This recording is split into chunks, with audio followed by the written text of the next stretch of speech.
Hello there, and welcome to episode 17 of CUZZO-OP. I'm your host for this episode, Willie, aka Arrow, and as usual, we got IV, aka Isaiah.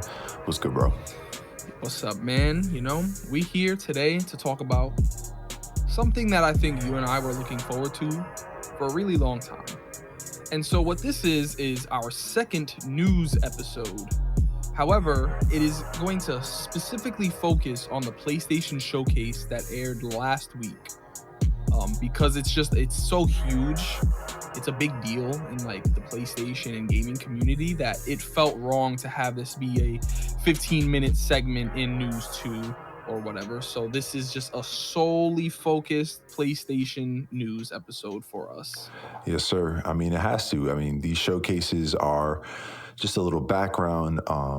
Each summer there used to be an event called E3 where we would have different gaming companies come and show what they've got cooking for the next year, 2 years, sometimes 5 years in advance, just showing kind of the future of gaming.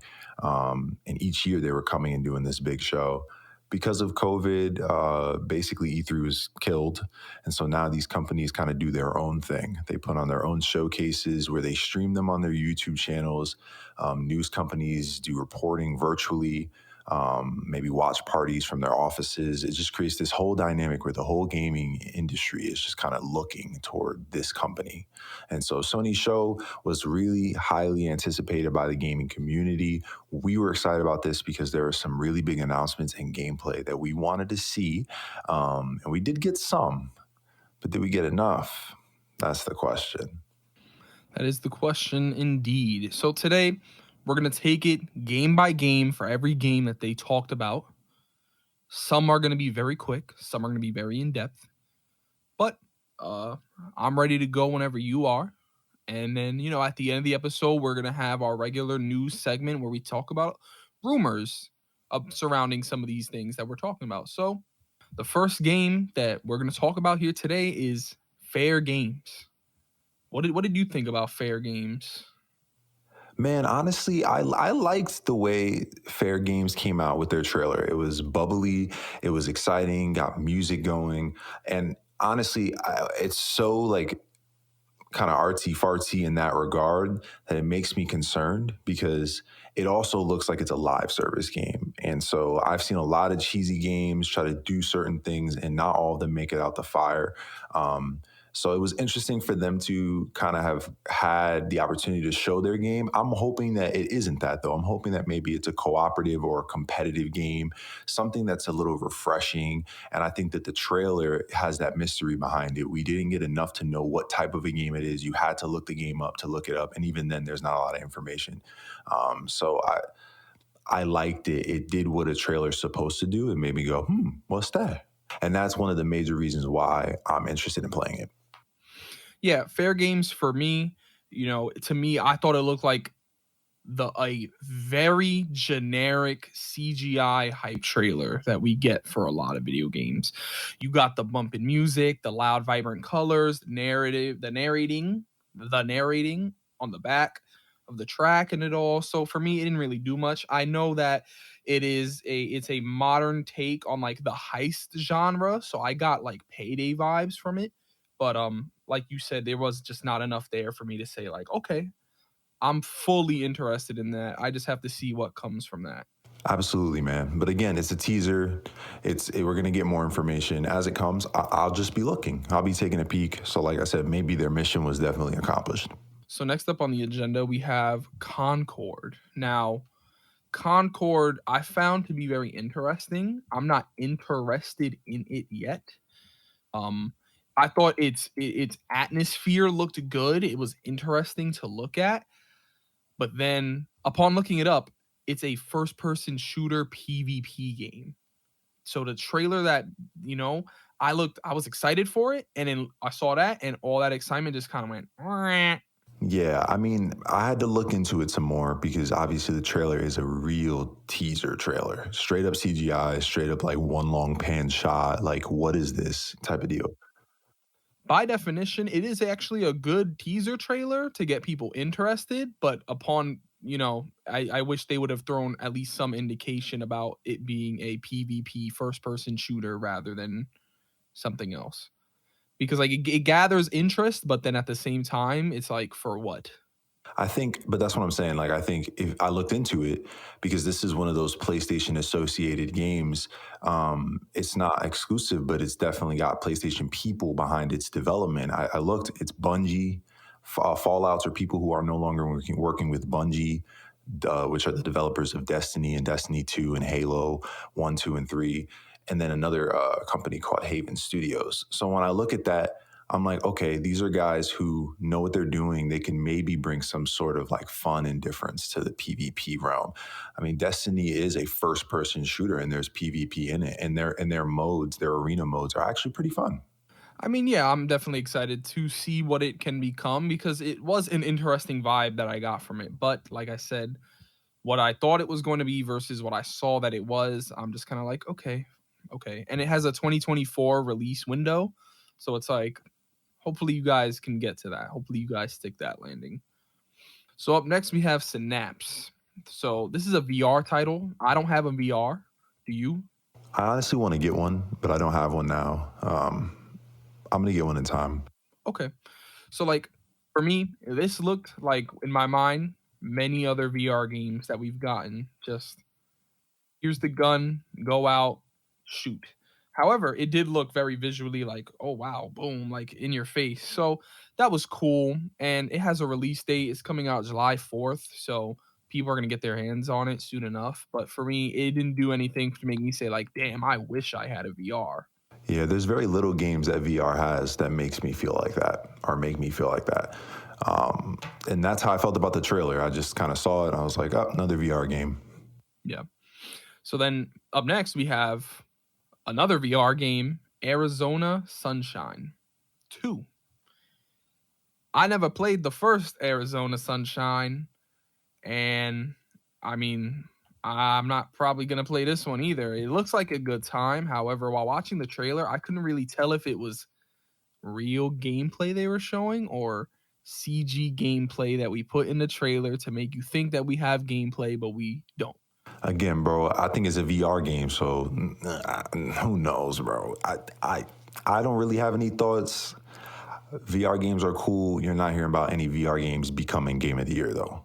You know what I mean? Like there's definitely a lot of creative opportunities and experiences. I think that one will be, offering something in its own right, but I just don't care about VR. Let's be honest. Another VR game. Now this one was interesting because it was a Beat Saber. I guess it's coming out on the PS VR 2. And to celebrate it, it was also them announcing a Queen pack. Now, if you know me, I love Queen. I I know love you Queen. you I love big Freddie Mercury fan, right? Queen, Freddy, all of it. Bohemian Rhapsody, go watch that movie. Rami Mm, Malek, the GOAT. But anyway, mm. I was just like, why is this here? Like, this is just all right. So that's all I have to say. Like, okay, it's coming out for PSVR 2. Hope you're happy if you have that. Beat Saber, cool. Nothing, no reason for this to have been on the screen. This could have just been a trailer. They just pushed it. It felt like an afterthought of a push of VR2, so we just got that drawn in there. All right. So now we're at ultros.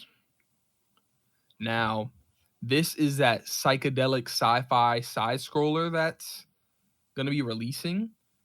And this is the first PlayStation exclusive that's not a VR that we get to talk about today.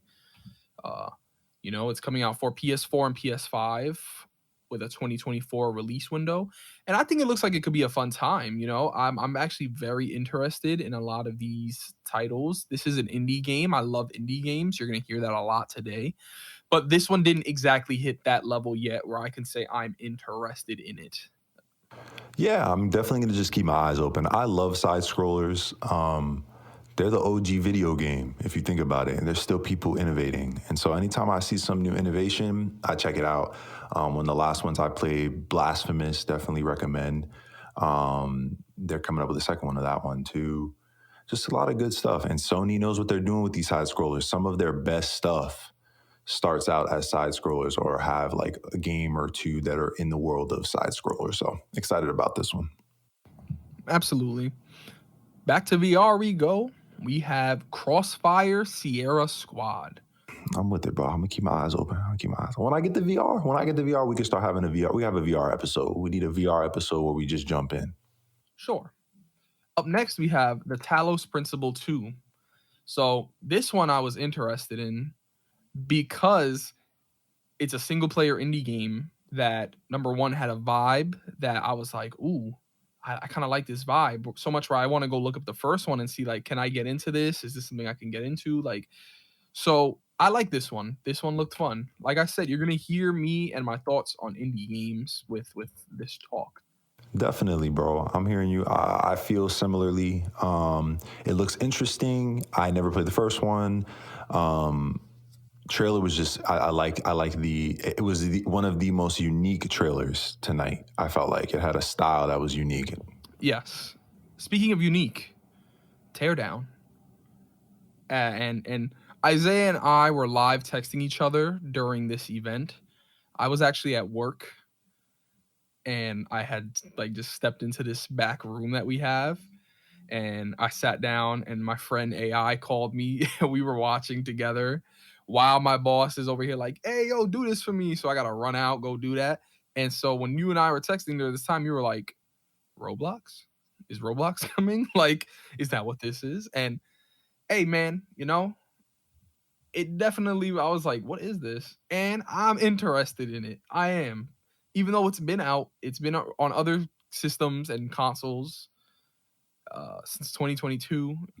Why not? I'm not gonna buy it day one. It's not a day one. It's an on sale. What can I hop on and just do some dumb crap and?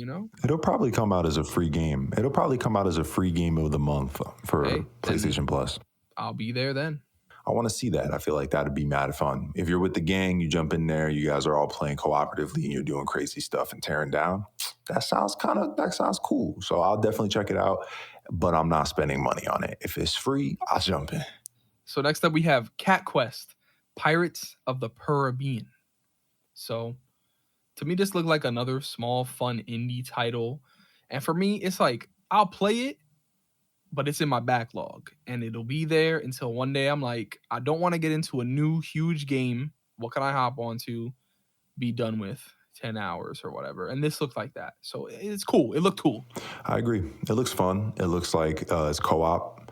So that's super cool too. I mean, again, side scroller co-op experience. It's the OG. A lot of these games have the audacity to sometimes not allow online. Sometimes you can only play cooperatively if you're still sitting in the same room.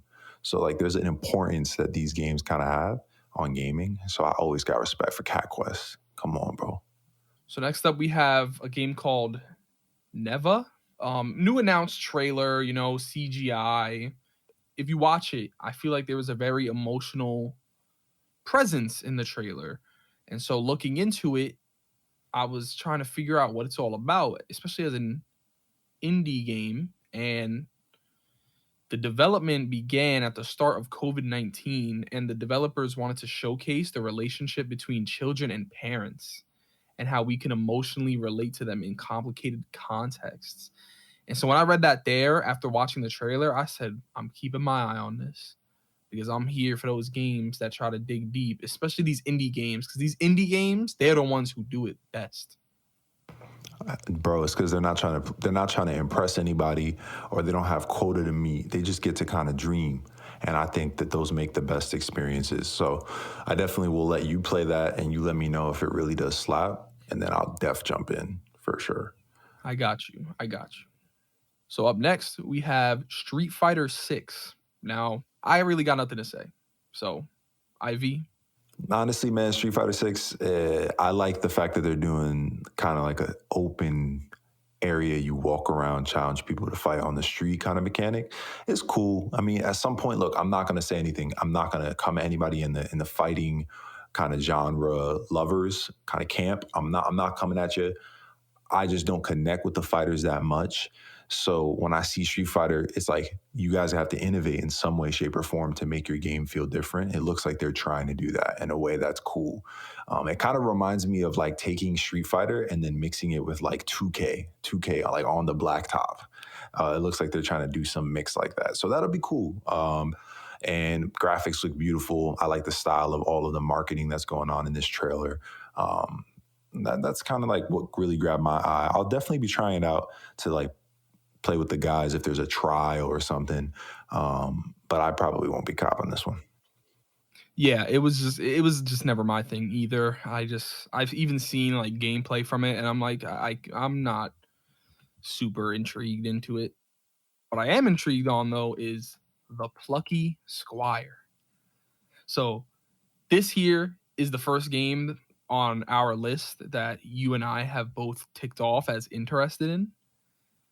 And so like when that trailer begins, I'm looking at it, I'm like, whoa, this looks like a fun 2D, whatever you want to call it.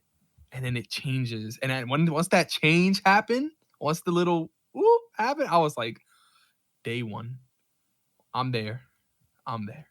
Yeah, bro, the Plucky Squire looks so dope. I'm pumped. I like the art style. I like the way they're going about it. The 4-player co-op. It's got little Big Planet vibes, some Super Mario vibes, some Scott Pilgrim vibes, some Castle Craft. It's got everything. I'm gonna be in there for sure. Also, Cuphead. I don't know if you play Cuphead, Willie. You gotta play Cuphead. It's making a big impact on games like this. You can tell it's definitely gotten some. Plucky Squire definitely was inspired by Cuphead. To move forward, we got another VR game, Resident Evil 4 VR. Never been the biggest fan of Resident Evil. Don't have a VR. That's really all I have to add here. Same, bro. Let's just progress because I'm with you. So then up next, we have Granblue Fantasy Relink. I don't know what this is.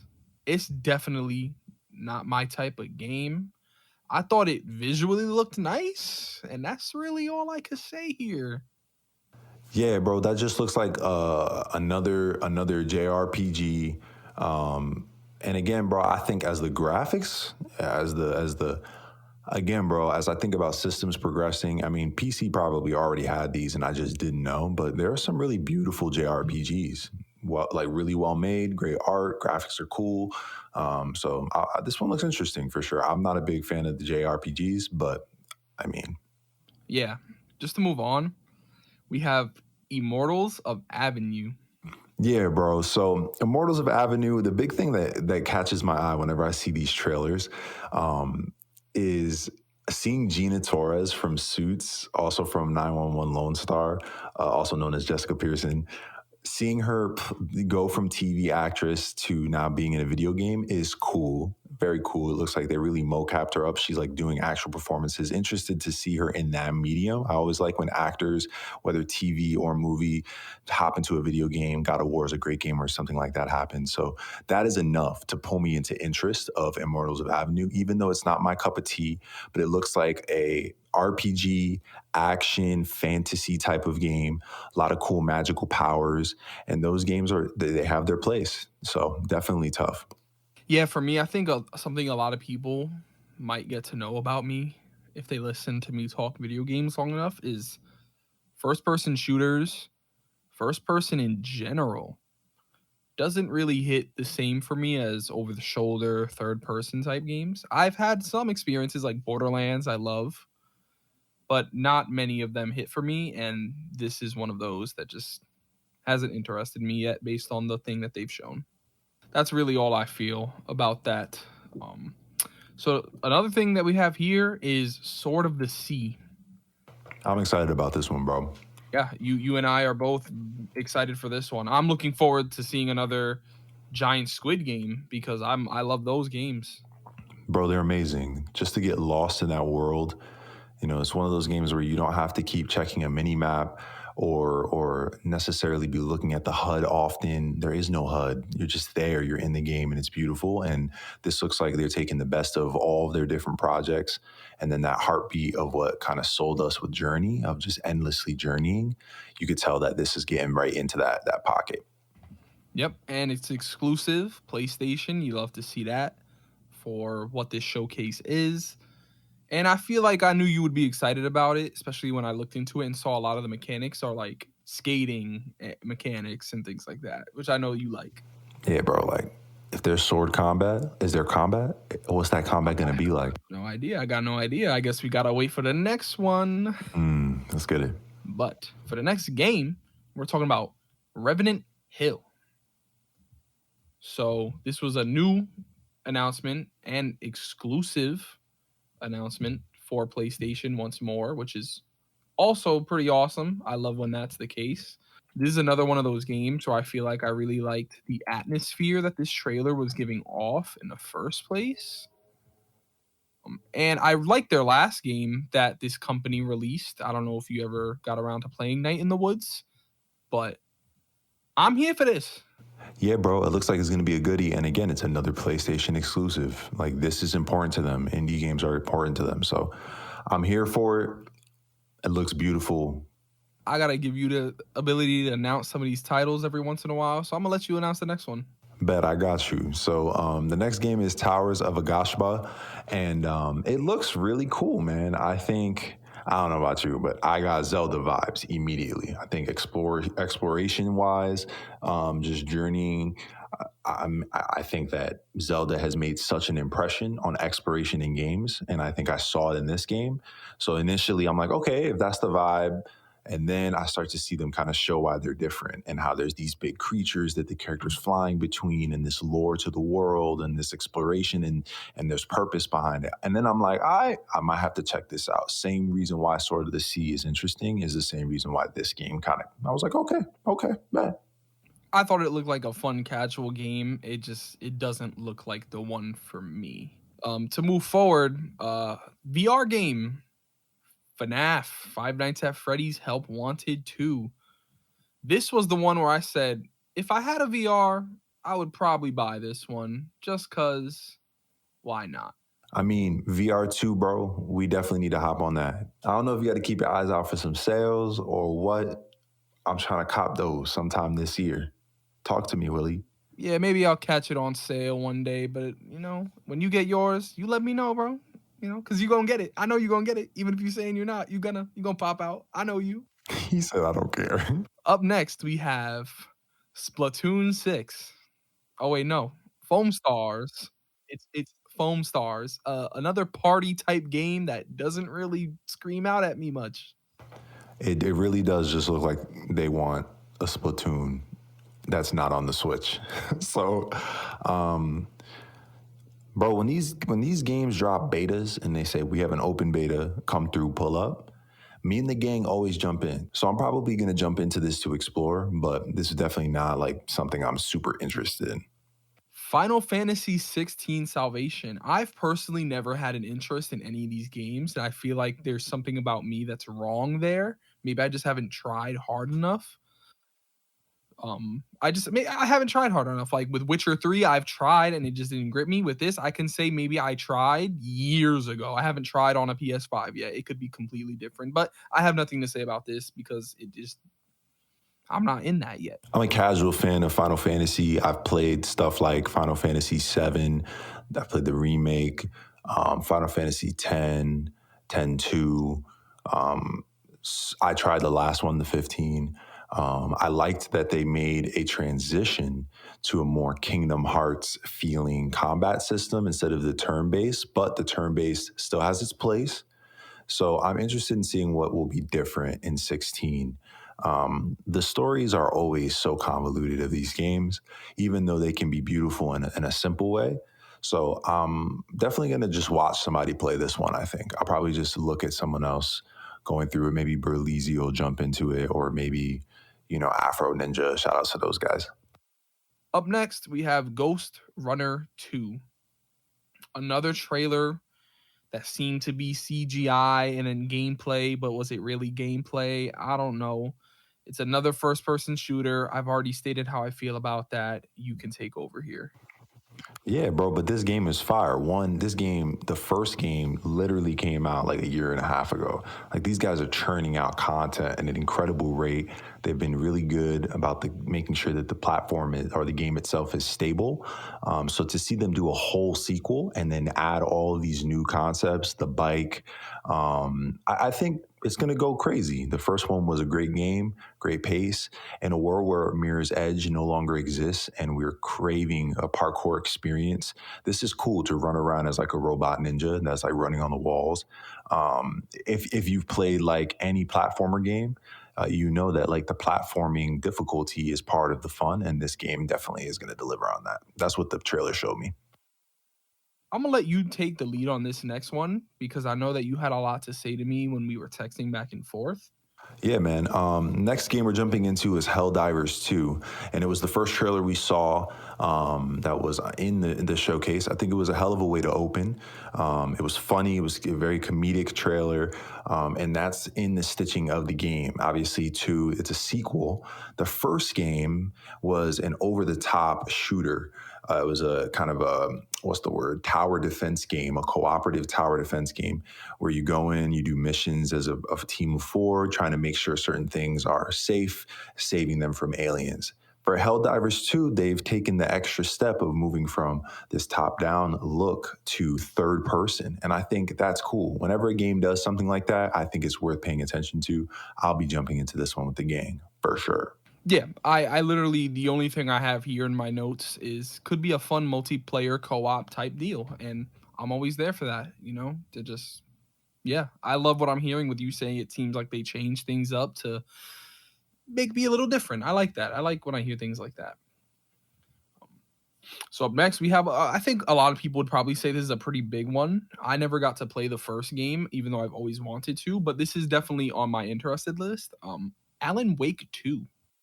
Bro, I'm so excited for Alan Wake 2. As a 360 boy, back in high school, ran Alan Wake 1. Was much more of like a thrilling game, kind of third person shooter.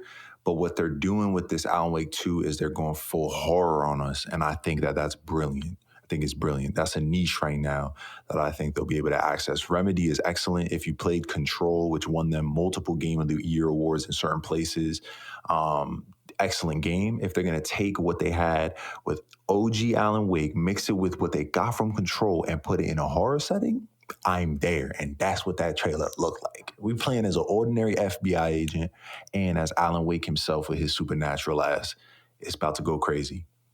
I forgot that Control was also from the developers of Alan Wake, and I started Control. The only reason why I stopped is because my subscription I was playing it off of came to an end. But now that I know that, I'm definitely going to take that back since I'm back on that subscription. But hey, like I said, I'm there for that. I like the vibes that the trailer gave off, that third person, and I kind of need a horror game in my life right now. So I think so, bro. Third person horror game is not is where do you play that? When's the last time you played one like that? someone might say Resident Evil, which That's first person. Resident Evil, not the old ones. Oh, so it's time, bro. It's refreshing. Okay, maybe it is time. Dragons Dogma 2 doesn't interest me. That's literally all I have written down right here. Doesn't interest me. Yeah, I'm interested in this bad boy because I think they grew off of what they were doing initially with the first game, and they kind of like doubled down with the engine of the PS5. And bro, they're pulling meteors out the sky. Like, it just looks like cool combat, cool RPG, fantasy, knights, magicians, wizards type timing.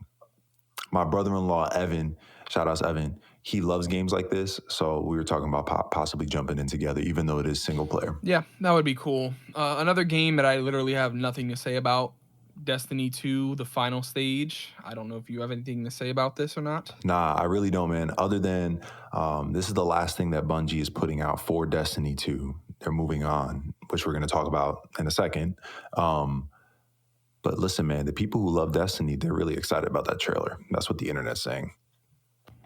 Okay, I'm glad for them. I'm glad that everybody could get what they're excited for. Marathon is the next game we are talking about. It is a PvP extraction shooter. I am not necessarily excited about it at all, even in its concept. I'm just kind of like, okay. So one thing that you may not know, did you know that this is like a game from the 90s? I did see that there's a franchise to this entire thing, which that is actually maybe the only thing that caught my eye. I was like, okay. Yeah, bro. So in the day and in the age where there's a lot of remasters that are coming out, I like this because they're taking a 90s game and they're remaking it. which means it's going to have fresh breath of life. It'll almost be a new experience, just kind of in the same realm or world as these OG games. They had Marathon, Marathon 2, Super Marathon, Marathon Infinity. So for them to come and do this on PS5 and it be their next thing post Destiny, that gets me really excited because this is a passion project for them. This was a game they did that no one knew they did because it wasn't that popular until they released Halo. Once Halo came out, they were like, what else have these guys made? And they went back and ran these. Hey man, I would maybe like say that there are a lot of remakes out there, but are there real remakes is the question. This, if what you're saying is true, will be a real remake. Up next, Phantom Blade Zero. This was one of the earlier trailers in the showcase that you and I were texting back and forth, and I was like, okay, it looks all right. Interesting. There are aspects here. I'm like, oh, okay. Oh, wait, maybe not so much. Oh, wait, it's not my type of game at all. And that's really where I just kind of maneuvered. Obviously, it's a Japanese PlayStation exclusive, so it's definitely a passion project for the studio. It looks like the combat is icy. The animations look really well mocapped. This was one of the most popular games from this showcase, from what I could tell when I was out looking at like people's response. A lot of the gaming magazines and news are doing videos on Phantom Blade Zero. They think that it just looks really pretty and that the world would be really cool to explore. I'm not one of those guys who's probably gonna jump in. I like my Ghost of Tsushima. Like, talk to me about some Ghost of Tsushima. I'll be there. That's cool. It's cool. It's cool. Yeah, I'll give you your Ghost of Tsushima talk one day. I will, because I got strong feelings about Sucker Punch. But to move forward, we're going to talk Metal Gear Solid Delta Snake Eater, which finding out, because of my lack of knowledge on this franchise, that it is a remake. Yeah, bro. Metal Gear Solid is getting a lot of flack on the internet right now. People who are like diehard Metal Gear fans, they're a little timid, and rightly so. Kojima is no longer working with Konami on games, so the future of Metal Gear Solid is kind of up in the air because we don't know if the studio can do it without the game director. So it almost is like they had to go backwards, and they said, "Let's just remake." And so I hope they do right, man, because this is a classic. Metal Gear Solid has numerous classics, like in terms of like top video games of all time. So I hope they do this right. If they do it like Final Fantasy VII was done by Square Enix, I'm in there. I'll try it because that's a great remake. Now, we have two last games left to discuss. Number one, Assassin's Creed Mirage. Now, you and I will be releasing a Assassin's Creed episode of CUZZO-OP closer to the release date of this game because it is a franchise that I know I love. I hold near and dear to my heart. I know you love it or loved it at some point. And so there's a lot to talk about for the franchise. But in terms of Mirage, I thought we were going to get it at Summer Games Fest. And so when it popped up, I'm looking like, no way. And I hear the shing, and I was like, no way. And my boss was like, hey, yo, Willie, come here. And I'm like, hold up, wait a minute. And I just took it all in because not that I've had a huge problem with the way that Assassin's Creed has turned. In terms of gameplay style, I think there is kinks and everything, but this is going to be a blessing to me to get back into what I believe peak Assassin's Creed gameplay is. It just looked great. It looked great. The only thing that I can say about this game that I'm not fully excited for is its main protagonist being a character that I already know, and it being a character that I'm like, I know where you end up. And so this as a prologue, prequel, whatever, I'm just like, I hope they do this with you because I like him, but like, damn, it's not somebody new. Yeah, it would have been nice. I mean, but hopefully this is well received and that Ubisoft obviously is listening to the community. The community has been asking for this for so long. So to see this trailer go off, see the parkour, see the cool pole jump that he does, see the assassination, see him sitting on a bench. I'm like, yeah, we getting back to the roots. It's not just Creed, it's Assassin's Creed again. And we need more though. We need more. We need more gameplay. However, I can just say shout outs to Steven 2 weeks ago talking about people that just go and give these companies money. Ubisoft has my money for Assassin's Creed already. They have it. They have it. Word. I'm I there, know. I know. He's dedicated. dedicated. And now, the real reason why everybody and their mama wanted this showcase in the first place. Spider-Man 2 from Insomniac Games. Maybe not the greatest PlayStation developer company or something like that, but god damn are they consistent and are they pumping out stuff like no tomorrow right now. I think they're a force. I think we have to start having this discussion, man, where when we talk about best game studios, we talk Naughty Dog, we talk Rockstar. If From Software is starting to be considered in that conversation, Insomniac needs to be considered in that conversation. I think that they, Well, Insomniac should have been there with Ratchet and right, Clank under their right. belt, and then to jump on Spider-Man. Come on Yeah, I now. just feel like they're slept on. And maybe it's because they shot themselves in the foot by creating a niche market for their games, all being PS exclusives. I don't know. I just know that I'm excited for this game. This game's gameplay trailer was great. I know people were complaining about how it looked. I knew part of streaming is you can't have the sharpest footage. But when I went back and watched that 4K, butter toast, bro. The suit, butter toast. The combat, butter toast. Down to the audio, butter toast. You and I texting beforehand, you were like, if I don't get between 5 to 7 minutes of gameplay, this ain't it. And then they started with the CG trailer, which scared a lot of people. They didn't realize it was my man's Craven. They were like, wait a minute, no, this isn't Spider-Man. Like, nah, that's Craven Hunter. It's gonna be all right, there he is. And then the screen goes black, and I'm like, no way, did they just CG us only again? Nope. Here's 10 minutes of gameplay right here. Bam. Okay. And they were delivering. They delivered on basically everything that I wanted them to deliver on. I really have no complaints about what I saw. I just have little things where I'm like, all right, I'm there. I still think it looks easy. What we're seeing right now is that when it comes to sequels from Sony, they're very good at not breaking what's not broken. Yeah, man, it's literally what Sony does. They've been doing it forever. They did it with Uncharted. They did it with The Last of Us, God of War, even Spider-Man. With this being Spider-Man 2, we saw glimpses of this in Miles Morales. Like, it's not new to them to just say, we don't have to go big. We just gotta go a little bit better. Like God of War Ragnarok, be better.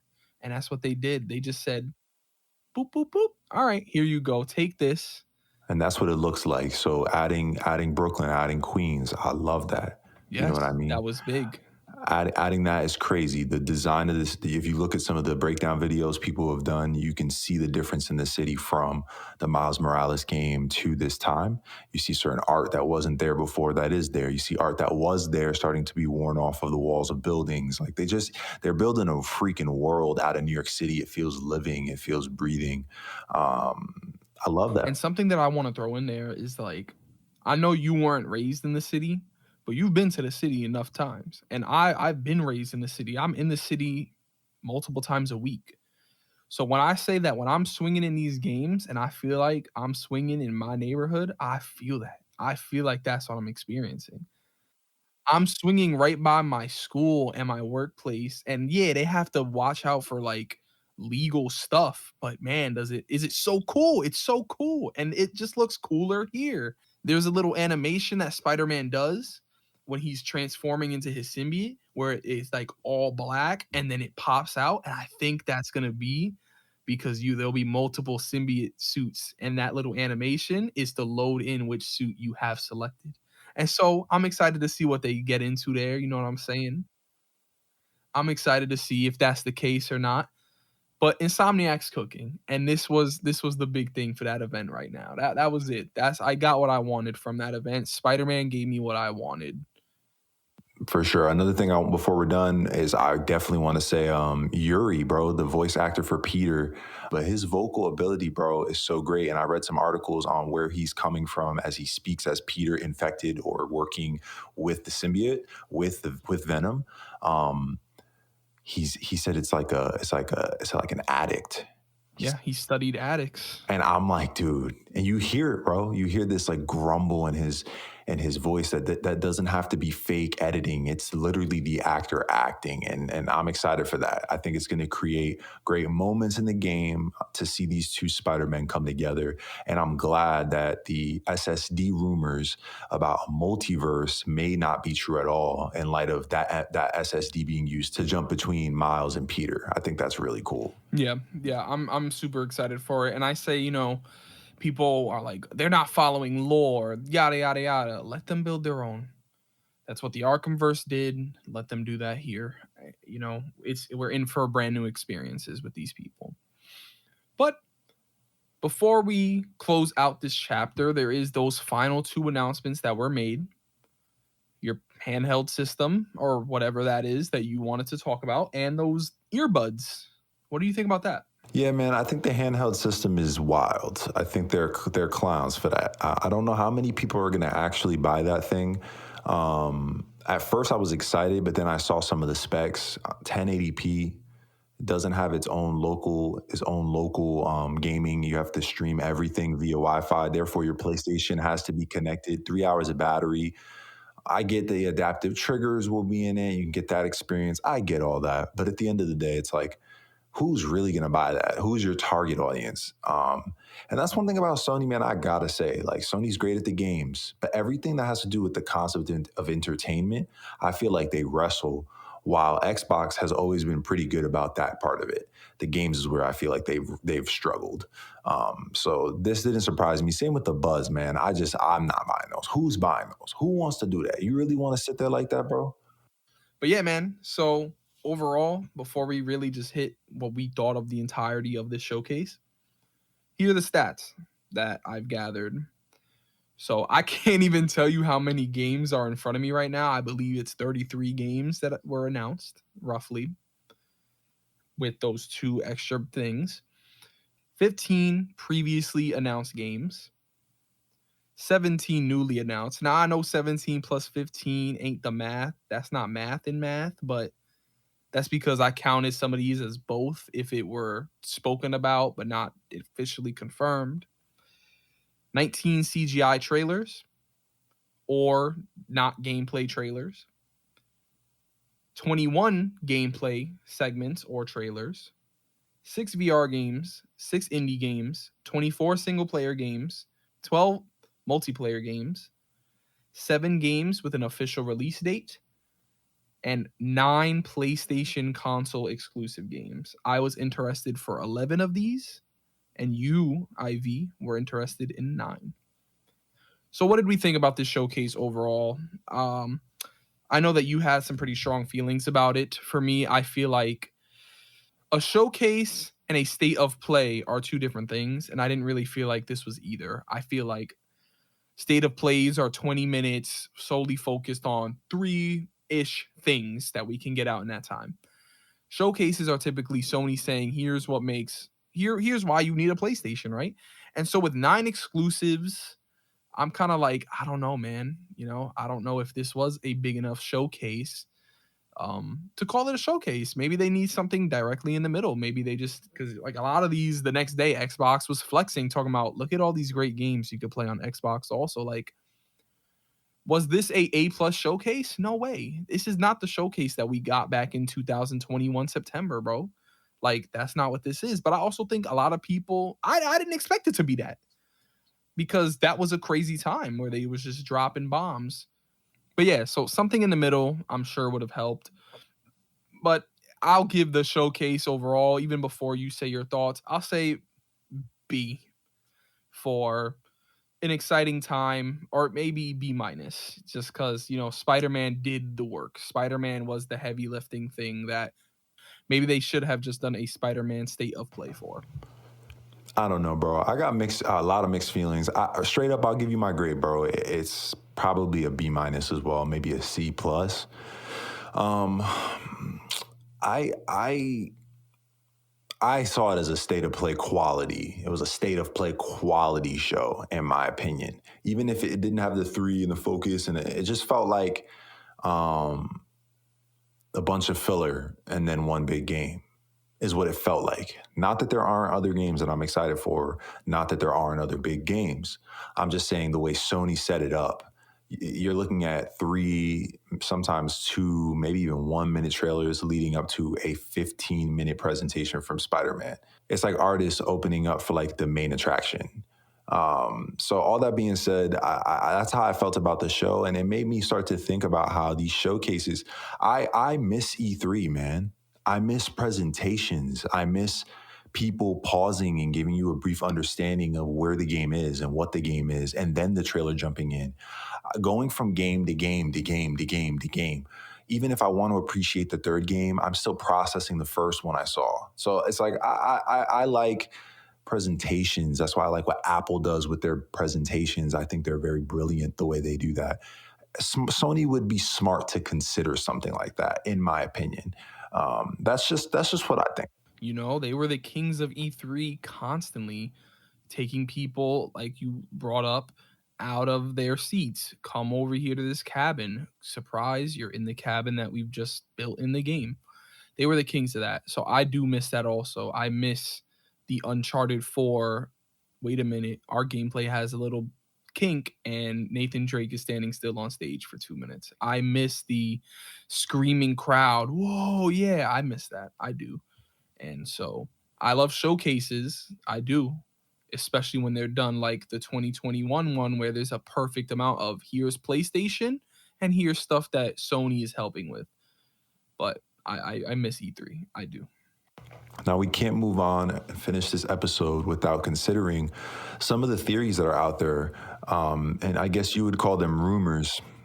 You know, one of the biggest things that not isn't really a rumor is Naughty Dog's multiplayer Last of Us faction game.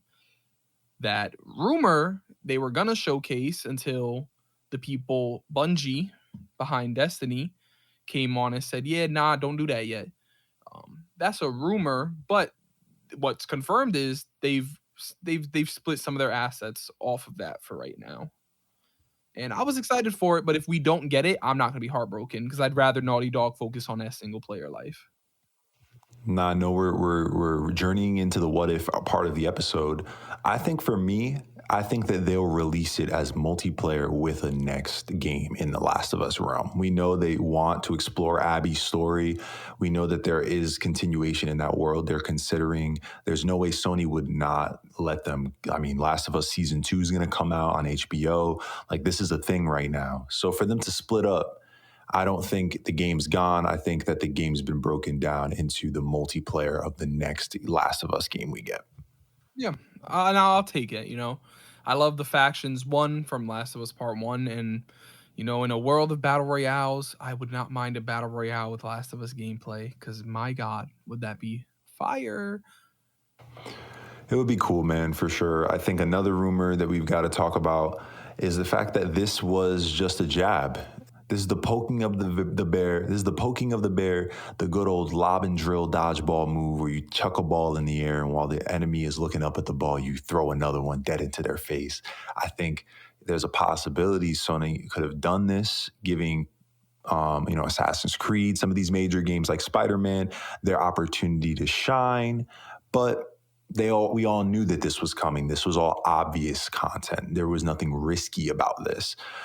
So what if it was just a bluff? It's a bluff to Microsoft. You know, you have Activision, right? You have all these things that are coming out because Xbox is going to have a showcase right after Summer Games Fest, and it's like, here you go. I'll take this step so that you could take your step, and then I can know how big my next step needs to be because I'm ready to take that step. There are rumors going around as much as last weekend that the next showcase for later this year is planned out already. Those are big rumors because we can assume they're not going to have Spider-Man anymore in their little chamber, right? So what are they bringing? Rumors, Wolverine. yeah, Wolverine, maybe next Naughty Dog stuff if they're ready, you know, people. I'm just waiting to see what happens there. We know Maybe PlayStation. Infamous. Don't do me like that, bro. Don't do me like I'm that. sorry. Don't do me like I'm that. sorry, bro. I'm 'Cause sorry. you already know what Sucker Punch is about, and I got beef with Sucker Punch, but PlayStation's gonna be at Summer Games Fest. They're gonna have some things there. I'm sure, like we're gonna see more from maybe some of these things. So overall, I feel like the rumors and everything going around about this showcase makes sense. But looking at the showcase for what it was a fun little time. I have games on my radar now. I'm excited to see.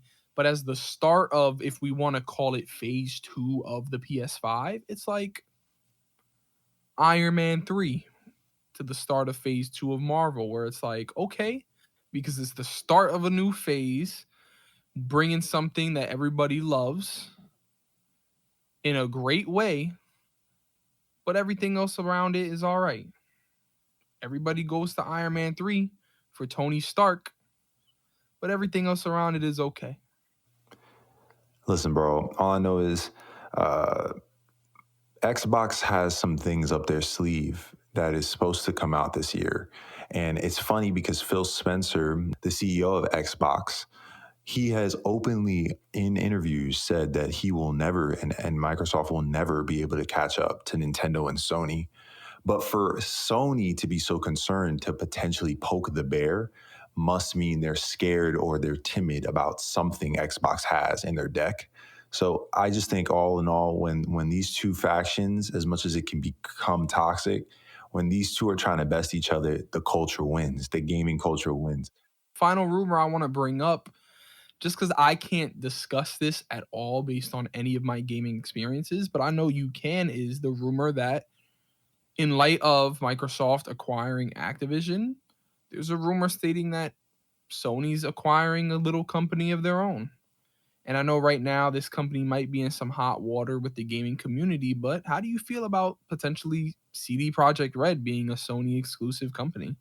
I think it's the missing piece. I think that this has been in discussion for a while, and I think they're just letting this reach the surface, like you said, in light of the Activision news being dropped. But you know, these acquisitions, they're done and talked about and worked on years in advance before they even surface.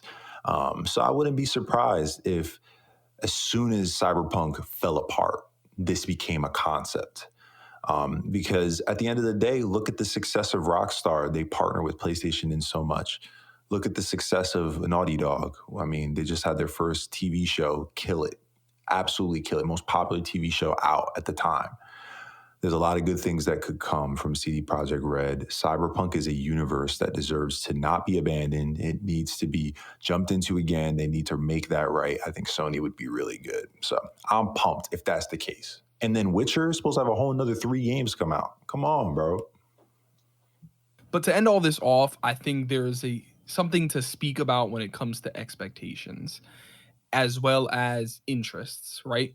Because people the entire time in the comment section on YouTube was like, where's Spider-Man 2? There's these people that come in with these expectations. Let me see Spider-Man 2, that anything that isn't that is trash. And I think people need to realize that these showcases are made for different people. So if you feel like this was an A plus showcase because you got things that you wanted, by all means take it. When I say B plus or B minus or whatever I said, it's because I'm thinking PlayStation showcase. But these games are made for different people in mind. Not everybody's going to like indie games or first person shooters, but I'm not letting that take away from my experience. So it's not an L showcase just because you didn't get the 3 games you wanted. And I think people need to realize that. Like I was just trying to say earlier, first person shooters ain't for me. Indie games may not be for this person, but just because they ain't for you, it don't make the showcase trash. Because there's somebody out there who will say that that was the best part for them. 100%, man. And I think this is where, again, showcases versus true shows and conferences, it's very major, man. I may not rock with that genre, but I can rock with the developer talking about why they love the universe that they've built and they're excited for people to jump in. Here's a trailer.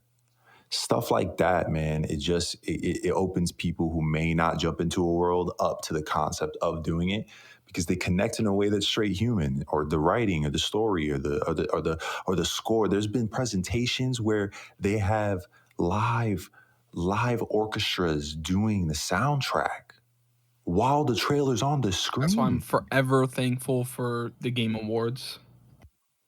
So I know we're post COVID, everything's virtual.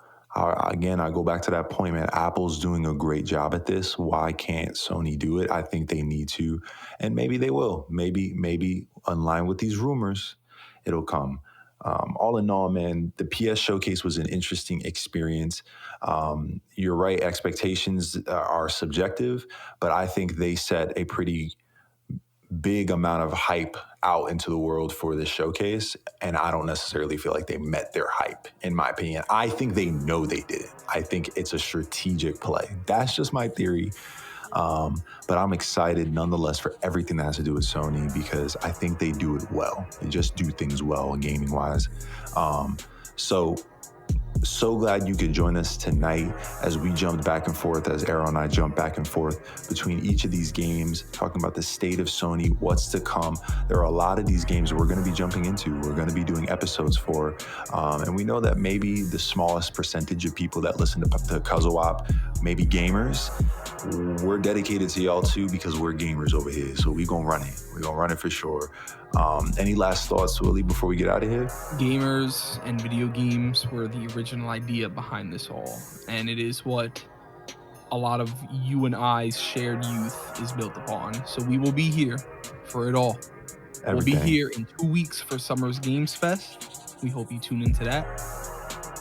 And until then, if you haven't listened to any of our other episodes here at CUZZO-OP, go back. We're 17 deep. There's 16 other episodes, different things, someplace you can connect. You like Star Wars, we talk that. Marvel, we talk that. You want to just hear some random questions we answer, we got that. Just jump in. And then looking forward to next week, we will be jumping into the DC movies and all of what DCEU's got going on. So we're excited. Thank you for joining us for another episode of CUZZO-OP. You know, whenever you tune in, you're going to find two cousins, one podcast, endless entertainment.